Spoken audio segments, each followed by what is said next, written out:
Môre, Janine hier so van Radio Kansel en ek wou vanoggend vir jou wys, die sonsopkoms, ek bedoel laasweek was dit mistig, wel vanoggend lyk dit so 60% kans vir reën. So ek het tog steeds hier sonsopkoms vir jou nie, want ek wou met jou deel, Spreuke 4 vers 18. Die pad van die regverdiges is soos die helder oggendlig, dit verhelder geleidelik tot die volle dag. Die weg van die goddeloses is soos die donker, hulle weet nie waaroor hulle struikel nie.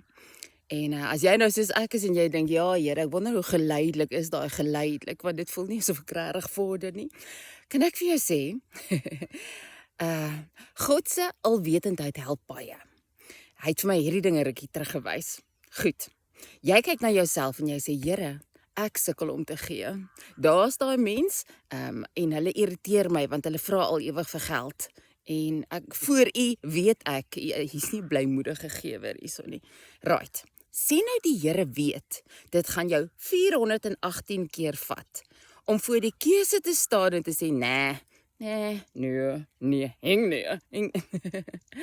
Nou trek jy al by 212de keer, en jy kyk na jouself en jy so teleurgesteld, en jy dink, God is so teleurgesteld in jou, want jy kan net nie hierdie ding gedoen kry nie, jy weet, jy kyk na jouself en jy weet, jy is nie lus nie, jy dink nie, jy gaan ooit gee nie.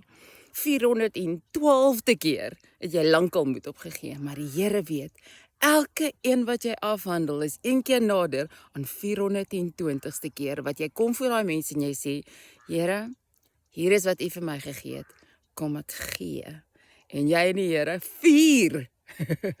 Hy sê uiteindelik, jy het nooit die proses waardeur nie, maar hy kon elke stappie saam met jou trots wees. Is dit nie cool nie?